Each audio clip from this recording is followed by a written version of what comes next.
Hello friends. अपनी classes में आपका स्वागत है। और अभी तक अगर आपने हमारे अपनी चैनल को सब्सक्राइब नहीं किया है तो सब्सक्राइब कीजिए, रेट रिव्यू कीजिए, कमेंट कीजिए।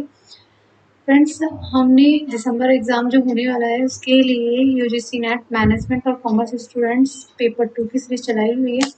ऑलरेडी काफ़ी सारी क्लासेस हो चुकी हैं। आज हम पढ़ेंगे ऑर्गेनाइजेशंस के स्ट्रक्चर। इसमें फर्स्ट आता है लाइन ऑर्गेनाइजेशन। क्या होती है लाइन ऑर्गेनाइजेशन? बेसिकली एक फ्रेम होता है, एक वर्टिकल्स लाइन होती है जिसमें डायरेक्टली रिलेशनशिप्स जो होती हैं वो अथॉरिटेशंस होती है। इन सिंपल लैंग्वेज में मैं आपको बताऊँ कि जैसे चेन ऑफ कमांड हमने पढ़ा था, स्केलर ऑफ चैन पढ़ा था, लोवेस्ट मतलब टॉप टू बॉटम जो थियरी हमने देखी थी वो लेवल इसमें यूज़ किया जाता है। और बेसिकली लाइन जो ऑर्गेनाइजेशन है इसको मिलिट्री बोला जाता है। जैसे मिलिट्री में रूल एंड रेगुलेशंस बहुत स्ट्रिक्ट होते हैं और उनका एक ही वो होता है, कमांडर होता है जो सबको कमांड करता है और उसी उसी चीज़ को वो सब लोग फॉलो करते हैं। इसमें कोई भी रूल वगैरह ब्रेक्स नहीं कर सकते, स्ट्रिक्टली इसमें रहता है। इसमें दो टाइप की लाइन ऑर्गेनाइजेशन होती है। एक प्योर लाइन ऑर्गेनाइजेशन होती है। प्योर लाइन ऑर्गेनाइजेशन बोलती है जैसे एक डिपार्टमेंट में एक ही कमांडर है जो सबको फॉलो कराता है, सेम वर्क करते हैं सब लोग। मतलब कि जो भी एक पर्सन आपको कमांड दे रहा है वो सबको सेम कमांड देता है और सब लोग सेम वर्क करते हैं। एक प्योर लाइन उसमें होती है। एक होती है डिपार्टमेंटल वाइज। इसी में डिपार्टमेंटल वाइज भी डिवाइड कर दिया जाता है, जिसमें से ग्राफ से आपको समझाती हूँ कि ये प्योर लाइन का हमारा ग्राफ है। इसमें जैसे कि सपोज फाइनेंस का कोई डिपार्टमेंट है तो फाइनेंस जर्नल मैनेजर होगा, और फाइनेंस का ही सेल्स मैनेजर होगा। ये मार्केटिंग एग्जांपल दिया गया है कि जैसे मार्केटिंग जोनल मैनेजर, फिर सेल्स मैनेजर के असिस्टेंट सेल्स मैनेजर, उनके एग्जीक्यूटिव्स, उनके सेल्स पर्सन्स, ये मतलब एक ही हायरार्की है, सबने एक ही काम करना है मार्केटिंग का। तो सबको सेम कमांड दी जाती है। इसमें अब आता है डिपार्टमेंटल लाइन ऑर्गेनाइजेशंस। इसमें क्या होता है कि डिपार्टमेंटल वाइज डिवाइड कर दिया जाता है अकॉर्डिंग टू मतलब जो पर्पस है उसके अकॉर्डिंग यूनिटी को डिवाइड कर दिया जाता है। बट कमांड यहाँ पे भी सिर्फ एक ही पर्सन के हाथ में होती है कि जो जनरल मैनेजर होगा जो वो बोलेगा वही बाकी के ऑर्डर्स फॉलो करेंगे। जैसे इसमें डिपार्टमेंट अलग अलग हो जाते हैं। जैसे कि डायरेक्टर होता है किसी ऑर्गेनाइजेशंस का, और डायरेक्टर अपने जो अदर डिपार्टमेंट्स के मैनेजर्स हैं उनको कमांड देगा, वो अपने डिप्टी मैनेजर को देंगे, डिप्टी मैनेजर सुपरवाइजर को देंगे, सुपरवाइजर सेम कमांड वो आगे तक नीचे तक फॉलो होती चली जाएगी सेम वर्क के लिए। कि कुछ मेरिट्स हैं, ये है कि सिंप्लिसिटी होता है, आइडेंटिफाई कर पाते हैं हम अथॉरिटी एंड रिस्पॉन्सिबिलिटी को कि किसकी क्या रिस्पॉन्सिबिलिटी है और अथॉरिटी कहाँ पे है। कोऑर्डिनेट करने में थोड़ा सा इजी होता है, इफेक्टिव कम्युनिकेशंस होती है। इकोनॉमिकली भी ये थोड़ा चीपेस्ट हो जाता है, क्विकली डिसीजन लिया जाता है क्योंकि ऊपर से नीचे तक जब डिसीजन आता है और मतलब ऑर्डर आता है तो सब फॉलो करते रहते हैं। और यूनिटी ऑफ कमांड मतलब एक ही बंदा होता है जो सबको कमांड करता है, कंट्रोल करता है। और इफेक्टिव इसमें सुपरविजन रहता है क्योंकि ऊपर से नीचे तक सब एक दूसरे को मतलब रिपोर्टिंग करते रहते हैं। लाइन एंड स्टाफ ऑर्गेनाइजेशन हमारी होती है। सेकंड लाइन एंड स्टाफ है। लाइन एंड स्टाफ ऑर्गेनाइजेशन जो होती है ये टू पार्ट्स में डिवाइड होती है। एक लाइन रिलेशनशिप में होती है एंड एक स्टाफ रिलेशनशिप में होती है। जो लाइन होती है वो डिसीजन मेकर्स होते हैं, जो स्टाफ ऑर्गेनाइजेशंस होती है, रिलेशनशिप्स होती है, वो एडवाइस करती है। जैसे कि ये एलन ने बोला था कि जो लाइन ऑर्गेनाइजेशंस है, द लाइन रिलेशनशिप्स है, वो अपनी रिस्पॉन्सिबिलिटी, अथॉरिटी और अपनी जो आंसरेबिलिटी है उन्हें फॉलो करते हुए सबसे मेन उसका मोटिव होता है कि वो गोल को अचीव करे। बट जो ये स्टाफ रिलेशनशिप्स होती है ये अपनी रिस्पॉन्सिबिलिटी, अथॉरिटी के बेस पे कुछ एडवाइस करते हैं, कुछ सर्विस देते हैं अपने लाइन रिलेशनशिप्स जो मैनेजर्स वगैरह होते हैं लाइन स्टाफ को देते हैं कि आपको ये इस वर्क कैसे भी हो सकते हैं। मतलब एक तरीके से एडवाइजरी का ही वर्क करते हैं। ये आप देखो बीच में जो है ये लाइनिंग वाले हैं एंड साइड में स्टाफिंग है। जैसे कि मार्केटिंग रिसर्च मैनेजर है, ये स्टाफ से रिलेटेड है। मार्केटिंग प्लानिंग मैनेजर ये भी स्टाफ है। प्रोडक्शन डेवलपमेंट स्टाफ है, एंड प्रमोशनल मैनेजर ये भी स्टाफ है। बट जो मार्केटिंग मैनेजर है, लाइन मैनेजर, ये सिर्फ इसको हेल्प आउट कर सकते हैं। ये पर्सनल फैक्टर्स स्टाफ हो सकते हैं, स्पेशलाइज स्टाफ हो सकते हैं, इंटरनल स्टाफ हो सकते हैं। इसकी मेरिट्स क्या है कि लाइन एंड स्टाफ के ऑर्गेनाइजेशंस में इसमें पूरा स्पेशलाइजेशंस के अकॉर्डिंग प्लान किया जाता है। अथॉरिटी एंड रिस्पॉन्सिबिलिटी पे भी कमांड होती है, एक लाइन ऑफ कमांड होती है। कॉन्सेप्चुअल देखा जाता है इसमें कि कॉन्सेप्ट्स जो है वो सही, यानी एग्जीक्यूटिव फंक्शंस को पूरा एकदम होल्ड करके रखा जाता है कि उन्हें कैसे कंट्रोल किया जाए। और स्टाफ्स जो होते हैं वो एक एक्सपर्टीज का भी वर्क करते हैं, मतलब वो एक अपॉर्चुनिटी को प्रोवाइड कराने में आपको थोड़ी एडवाइस करते हैं। एंड ये एक कोऑर्डिनेटिंग और ऑपरेटिंग लीडरशिप स्टाइल भी होता है। डिमेरिट्स क्या है कि इसमें लाइन एंड स्टाफ जो है थोड़ा डिफिकल्ट हो जाता है ओपिनियन से, मतलब वो बॉन्डेड हो जाते हैं वो लोग। इसमें प्रॉपर तरीके से स्टाफ जो है वो बॉन्डेड रहता है। एंड जब सबकी एडवाइस लेते हैं तो कहीं ना कहीं थोड़ी गलती, मतलब मिस इंटरप्रिटेशंस होने के चांसेस रहते हैं, मतलब कि जो आपने रिजल्ट या आउटपुट निकाला वो कहीं गलत भी हो सकता है। काफ़ी सारे लोग इसमें ऐड ऑन होते हैं, अथॉरिटी एक के पास होती है और अथॉरिटी सिर्फ एक के पास होने की वजह से स्टाफ के पास अथॉरिटी नहीं होती है, लाइन के पास अथॉरिटी होती है। तो ये भी एक ड्रॉबैक होता है। फंक्शनल ऑर्गेनाइजेशंस क्या होती है कि इसमें हम डिवाइड कर देते हैं पूरे ऑर्गेनाइजेशंस को according to work, according to task. सब लोग अलग अलग डिवाइडेड होते हैं, जैसे प्रोडक्शन, मार्केटिंग, फाइनेंस, पर्सनल, सब अलग अलग होते हैं। थोड़ा ही चार्जेबल डिफरेंशिएशन पर्सन के अकॉर्डिंग कर देते हैं।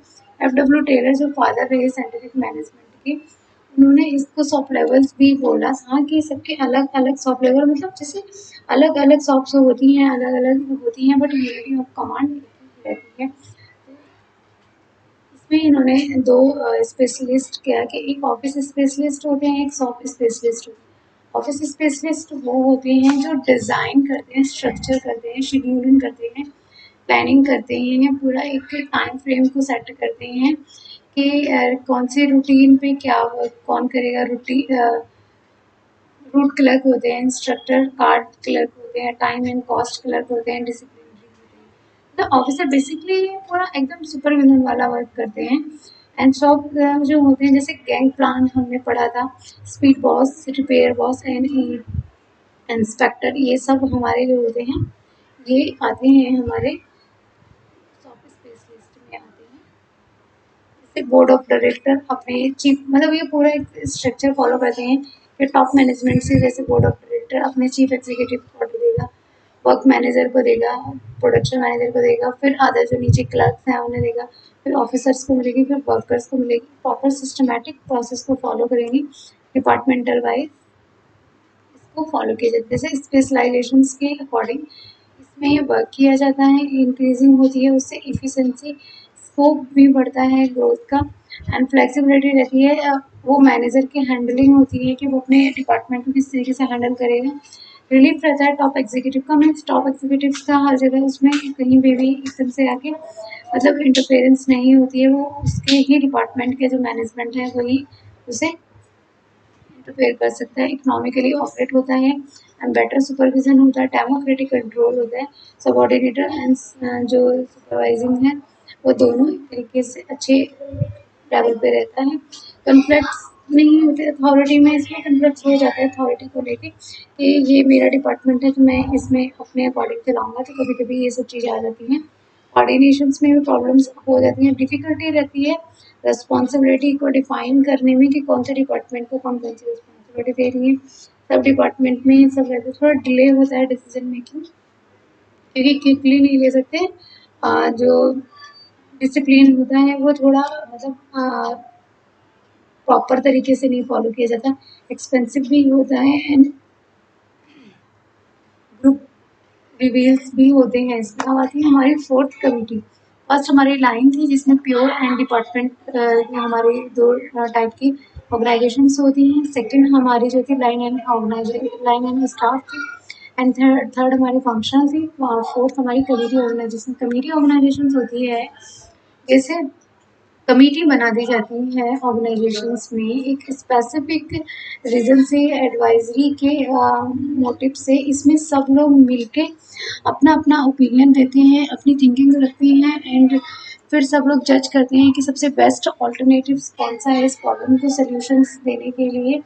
और इसमें एक्सप्लोर भी किया जाता है बहुत ज़्यादा प्रॉब्लम्स को। इस कमेटी में सेपरेटली कुछ नहीं होता, सब लोग मिलजुल के एक साथ अपना डिसीजन देके और एक प्रॉपर सॉल्यूशंस फाइंड आउट करते हैं। जो ऑप्टिमम सॉल्यूशंस जो निकल के आता है वो सब लोगों की हेल्प आउट से हम डिसीजन ले पाते हैं इस प्रोसेस में। इसमें क्या होता है कि ये कॉमनली जजमेंटल मतलब थियरी है, सॉरी ऑर्गेनाइजेशंस का मतलब पार्ट है। इसमें आप इंडिविजुअली कुछ नहीं कर सकते हैं और इसमें एक्सचेंज किए जाते हैं सब लोगों के आइडियाज़, ओपिनियंस वगैरह। सब लोग मिलके काम करते हैं तो अपने आइडियाज़ बताएंगे, ओपिनियंस डिस्कस होंगे, जो एक्सपर्टीज़ उसमें लगेगा मतलब आइडिया जिसका बेस्ट होगा उसको यूज़ किया जाता है। और प्रॉपर सोल्यूशन का जो सोल्यूशन निकल के आता है प्रॉब्लम का, तो वो बहुत अच्छा होता है क्योंकि वो सबके डिस्कशन से बना हुआ होता है। अनइस्टेब्लिश्ड ऑर्गेनाइजेशंस की पॉलिसीज़ वगैरह ग्रोथ इस्टेब्लिश्ड होती हैं इस तरीके से। जैसे बोर्ड ऑफ डायरेक्टर एक मीटिंग में बैठते हैं तो उनके पास सारी कमिटीज़ वगैरह बनी हुई होती हैं, ये सब इसमें होती हैं। और इसमें टाइप्स कौन-कौन से होते हैं, फॉर्मल इनफॉर्मल कमेटी भी हो सकती है, एडवाइजरी कमेटी भी होती है, लाइन कमेटी होती है, एडवाइजरीज का तो पोलिंग ऑफ ओपिनियन होती है, मतलब सब लोगों की एक साथ मिलके ओपिनियन होती है, कोऑर्डिनेटिंग भी सब लोग एक साथ करते हैं, व्यूज सबके होते हैं, मोटिवेटेड रहते हैं, डिस्पेंसेशन ऑफ पावर होती है, बेटर एक्सेप्टेंस होता है डिसीजंस का, कम्युनिकेशंस भी बेस्ट होती है, एग्जीक्यूटिव ट्रेनिंग भी इसमें रहती है, सब लोग की ट्रेनिंग होती रहती है टाइम टू टाइम। बट इसमें थोड़ा डिले होता है डिसीजन वगैरह के लिए, प्रॉमिसेस करने होते हैं एक दूसरे को, मतलब कि यही डिसीजन कि हाँ ये ठीक है, एंड डोमिनेट भी किया जाता है मेंबर्स को, एंड लैक ऑफ इफेक्टिवनेस भी रहती है। बाकी हमारी फिफ्थ प्रोजेक्ट ऑर्गेनाइजेशंस क्या होती है कि प्रोजेक्ट ऑर्गेनाइजेशंस एक बहुत ही इम्पोर्टेंट पार्ट होता है एक्सटर्नल, मतलब एक तरीके से ट्रिब्यूनल जो हो रही है उसके बेस पे, जो जैसे ऑर्गेनाइजेशंस में बहुत सारे प्रोजेक्ट्स चल रहे हैं तो उस पे एक पर्टिकुलरली मतलब सर्विलियंस या उनको प्रोजेक्ट्स को हैंडल करने के लिए एक स्ट्रक्चर रेडी किया जाता है कि ये सिर्फ इन प्रोजेक्ट्स पे ही वर्क करेगा।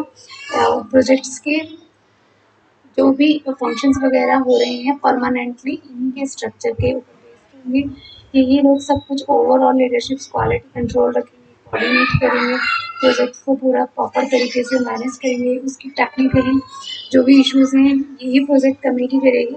क्योंकि उससे क्या होगा कि अगर प्रोजेक्ट्स में कोई प्रॉब्लम आ रही है तो पर्टिकुलरली जो ऑर्गेनाइजेशंस का सीईओ है तो वो जाके प्रोजेक्ट ऑर्गेनाइजेशन से ही बात करेगा ना, ताकि वो हर बंदे से पकड़-पकड़ के तो बात करेगा नहीं, तो उसी कमेटी को ऑर्गेनाइजेशन को बुलाएगा। तो पूछेगा कि इस प्रोजेक्ट में ये प्रॉब्लम्स क्यों आ रही है, तो वो टेक्निकली भी सॉल्व करेंगे और कॉस्ट के ऊपर भी ये लोग बहुत ज़्यादा एक मतलब एनालिसिस वगैरह करके करते हैं।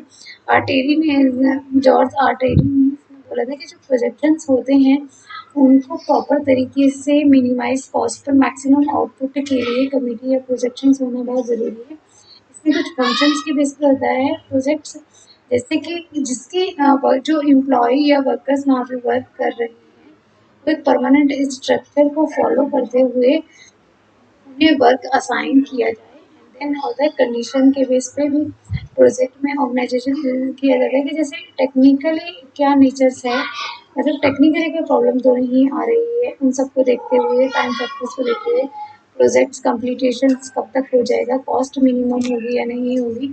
जैसे सैटेलाइट वगैरह बनाई हुई थी, इसरो ने किया था, जैसे वर्क किया था, तो ये पूरा प्रॉपर तरीके से एक प्लान होता है, कंडीशनल बेस पे ये प्रोजेक्शन होता है, एंड इसकी बस मेरिट से ही कॉन्सेंट्रेट करते हैं अटेंशन पे, मतलब जो प्रोजेक्ट्स हैं उसके जो अटेंशन है उसके बेस पे करते हैं।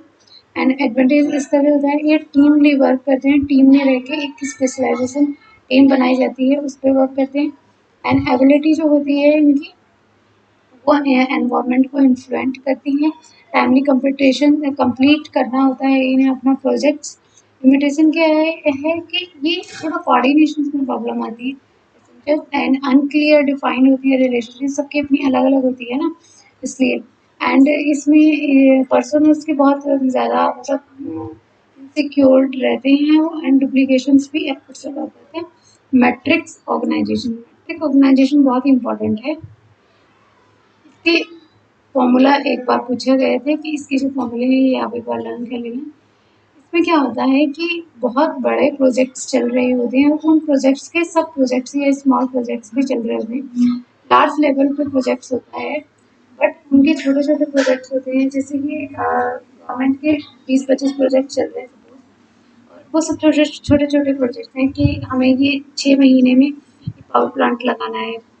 1 साल में हमने ये गंगा वगैरह साफ करनी है। तो ये छोटे-छोटे प्रोजेक्ट्स हुए, ये मैट्रिक्स ऑर्गेनाइजेशन में आते हैं और ये फंक्शनल जो ऑर्गेनाइजेशन हमने अभी पढ़ी थी, उसको बहुत यूज़ करते हैं, क्योंकि इसमें क्या होता है कि 2 टाइप के मेजर पार्ट्स होते हैं। एक होता है large number of small projects होते हैं, बहुत बड़े लेवल पे, बहुत छोटे-छोटे से प्रोजेक्ट्स होते हैं। और इसमें डुअल लाइन कमांड भी यूज़ की जाती है। Dual line command plus matrix culture plus matrix behaviour, यही मैट्रिक ऑर्गेनाइजेशन होता है कि इसमें यूनिटी ऑफ कमांड तो रहती है। एंड देन जैसे जैसे प्रोजेक्ट होता है उसके बेस पे ये कुछ फंक्शन के बेस पे स्पेशलाइजेशन के बेस पे डिपार्टमेंट को मतलब डिवाइड कर देते हैं फंक्शंस के बेस पे। इसमें जैसे अभी मैंने आपको बताया कि प्रोजेक्ट्स जो न्यू प्रोजेक्ट्स पे किस डिपार्टमेंट में कितने रिक्वायरमेंट है उसके बेस पे हम सबको इन्हें डिवाइड कर देते हैं। जैसे छोटे प्रोजेक्ट चल रहे हैं, तो प्रोजेक्ट्स बहुत सारे हैं फाइनेंस का, तो इसे हम अलग कर देते हैं फंक्शन के बेस पे कि प्रोडक्शन डिपार्टमेंट इन सारे प्रोजेक्ट्स के ये डिपार्टमेंट्स देखेगा, और मार्केटिंग डिपार्टमेंट्स देखेगा, and finance department, engineer department देखेगा। सारे प्रोजेक्ट्स के जितनी भी डिपार्टमेंट्स हैं मार्केट से रिलेटेड, वो एक मार्केट डिपार्टमेंट में आएंगे। इस तरीके से डिवाइड कर दिया जाता है। इसका बेस्ट सॉल्यूशंस यही है कि रिसोर्सेज को हम पूरा प्रॉपर यूटिलाइज कर पाते हैं। स्ट्रक्चर भी थोड़ा फ्लैक्चुएट से होता है, डेवलपमेंट होती है पर्सनल्स की भी, और मोटिवेशन से एम्प्लॉय का मोरल भी हाई रहता है। थोड़ा कन्फ्यूज़न हो जाता है कि अगर सपोज़ किसी प्रोडक्शन मैनेजर से आप बात करेंगे तो उनसे आपको बताना पड़ेगा कि प्रोजेक्ट ए के बारे में बात कर रहे हैं, प्रोजेक्ट बी के बारे में बात कर रहे हैं। एंड कॉन्फ्लिक्ट्स भी हो जाते हैं कभी-कभी अथॉरिटी से रिलेटेड, इंक्रीज़ भी होते हैं पेपर वर्क्स, क्योंकि सब डिपार्टमेंट का अलग-अलग सब प्रोजेक्ट का अलग-अलग लिखना पड़ेगा। तो thank you so much friends, rate review कीजिए, कमेंट कीजिए, हमारे चैनल को सब्सक्राइब कीजिए।